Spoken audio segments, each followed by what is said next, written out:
मजदूर एकता जिंदाबाद, मजदूर एकता जिंदाबाद।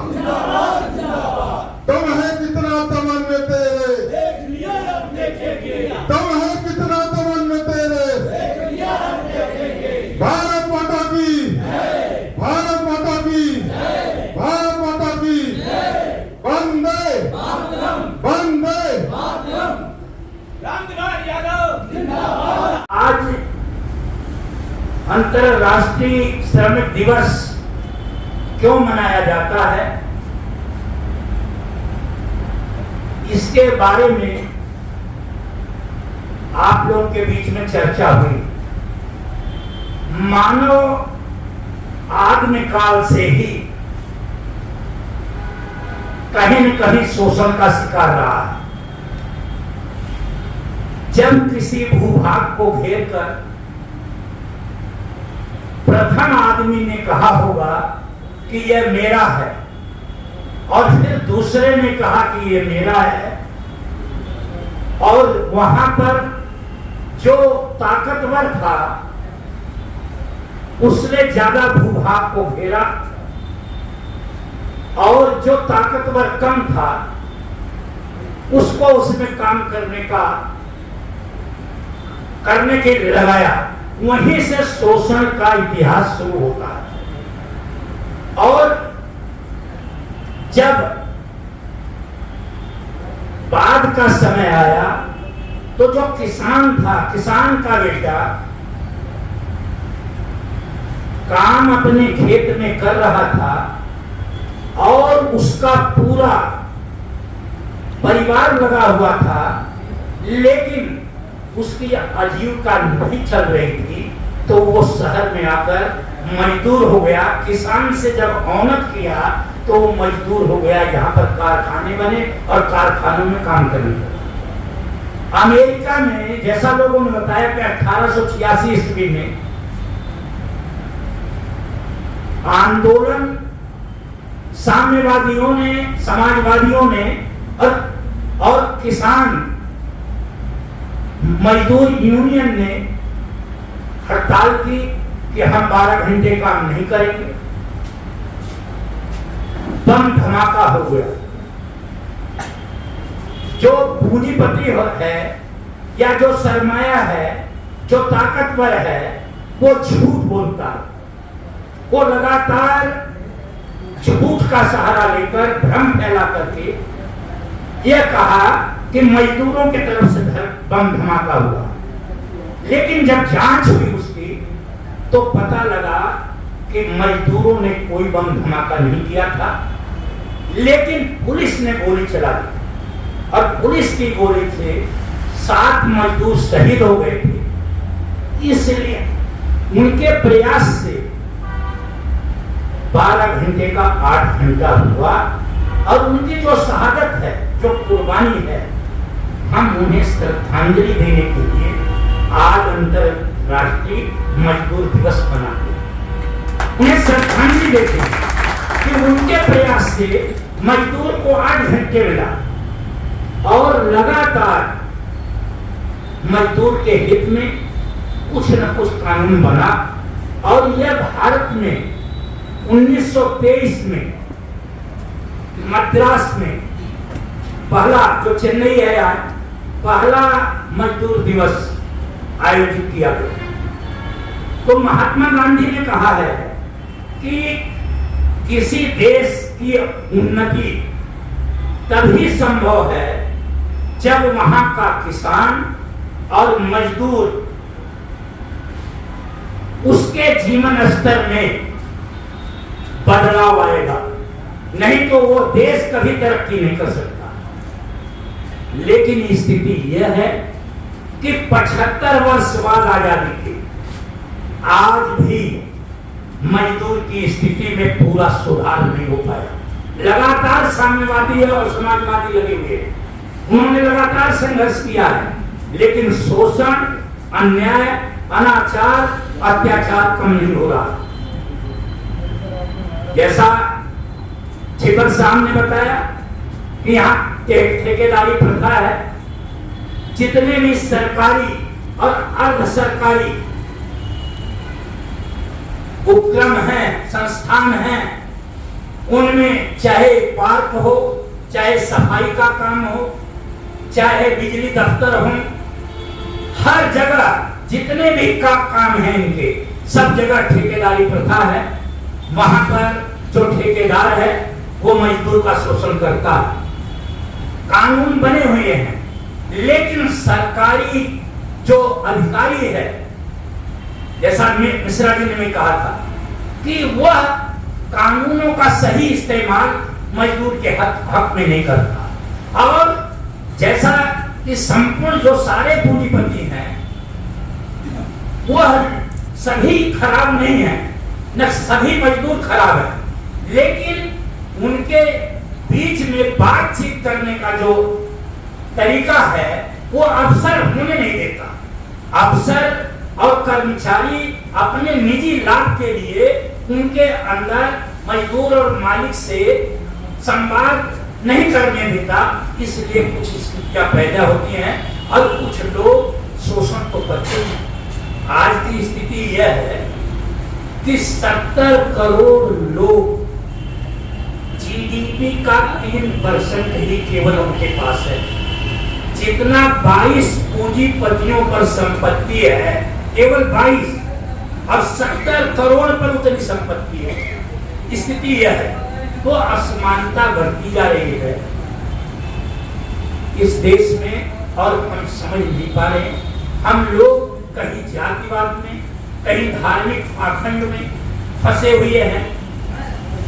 हम बात को पूरी समझ नहीं पाते। और मजदूर के बारे में मैं हमेशा श्रमिक के बारे में एक बात कहता हूं कि जब ये कारखाने में काम करते हैं तो इनका जो काम है, इनका जो हित निहित है वो इनका एक साथ है, लेकिन जब वो कारखाने से बाहर आ जाते हैं तो कहीं जातिवाद में, कहीं धर्म में, कहीं पाखंड में फंस जाते हैं, कहीं ऊंच में, नीच में, मतलब ये बात। इसलिए भारत के अंदर हमारे यहाँ जो आंदोलन है, जो इनके हित में आंदोलन होना चाहिए, वो आंदोलन सफल नहीं हो पाता।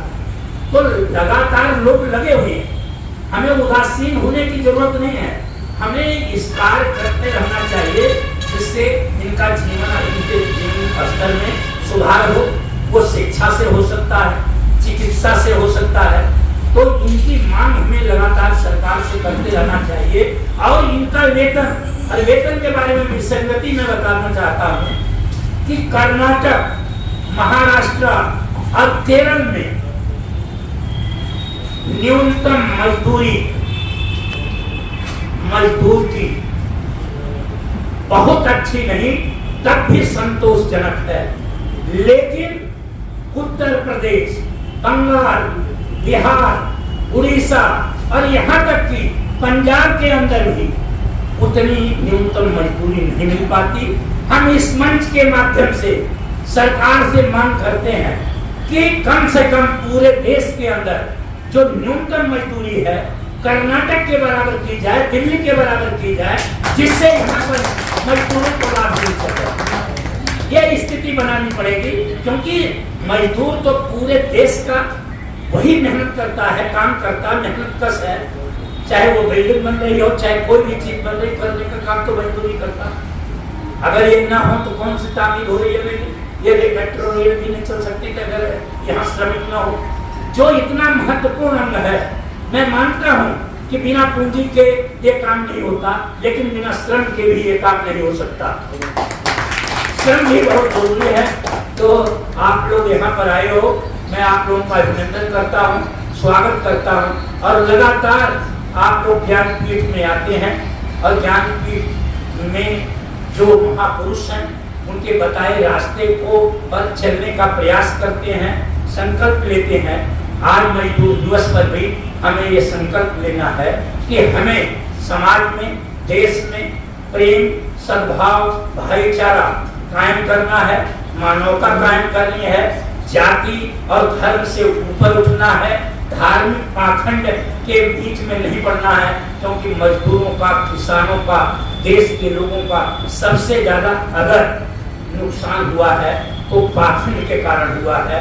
जो चीज है ही नहीं, उसे यहाँ पर बताया गया कि यह मौजूद है, जबकि वो है ही नहीं। और सभी लोग जानते हैं कि ये नहीं, वो भी जानते हैं, जो पाखंड फैलाते हैं वो भी जानते हैं कि जो मैं बोल रहा हूँ वो सब झूठ है।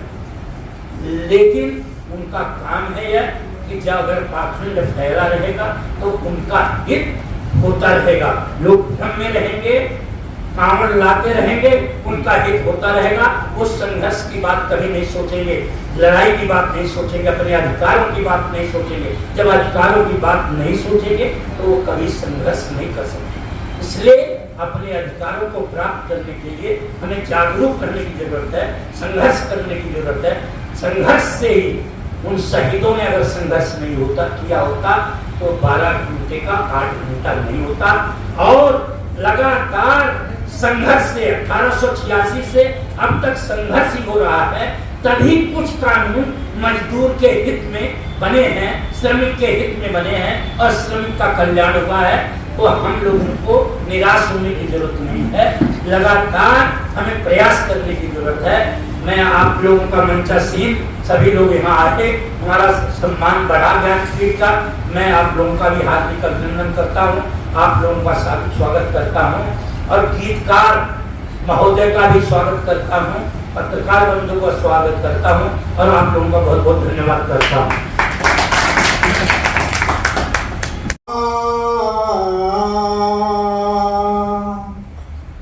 हम मेहनत कस इस दुनिया से जब अपना हिस्सा मांगेंगे, एक बाग नहीं एक खेत नहीं हम सारी दुनिया मांगेंगे, एक बाग नहीं एक खेत नहीं हम सारी दुनिया मांगेंगे।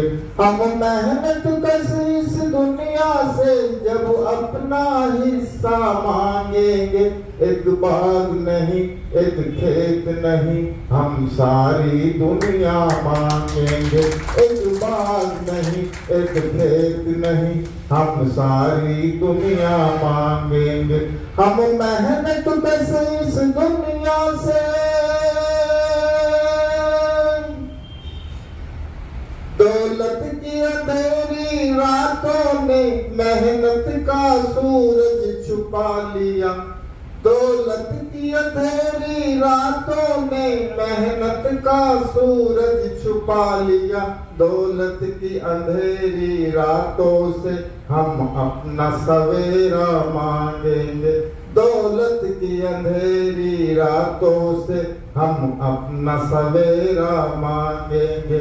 एक बाग नहीं एक खेत नहीं हम सारी दुनिया मांगेंगे। हम मेहनत कस इस दुनिया से जब अपना हिस्सा मांगेंगे, एक बाग नहीं एक खेत नहीं हम सारी दुनिया मांगेंगे, एक बाग नहीं एक खेत नहीं हम सारी दुनिया मांगेंगे। हम मेहनत कस इस दुनिया से क्यों अपने खून पसीने पर एक हक हो सरमायादारी का, क्यों अपने खून पसीने पर हक हो सरमायादारी का।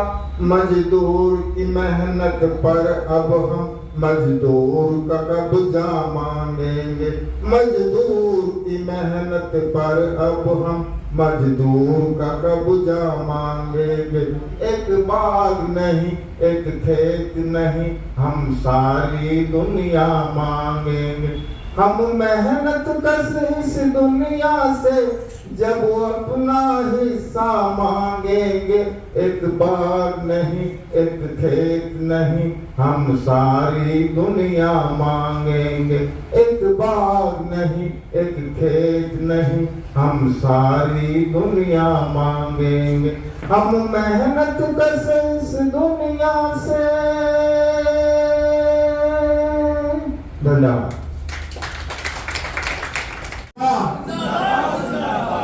इंकलाब जिंदाबाद। दुनिया भर के मेहनत कसो, दुनिया भर के मेहनत कसो। भाजपा सरकार की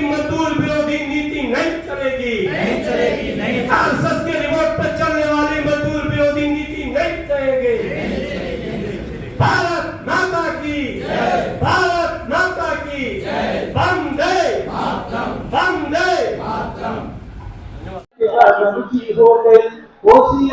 नमस्कार, प्रणाम। मैं खुशबू तिवारी आप सभी के बीच रूबरू हूँ GNA न्यूज चैनल के माध्यम से।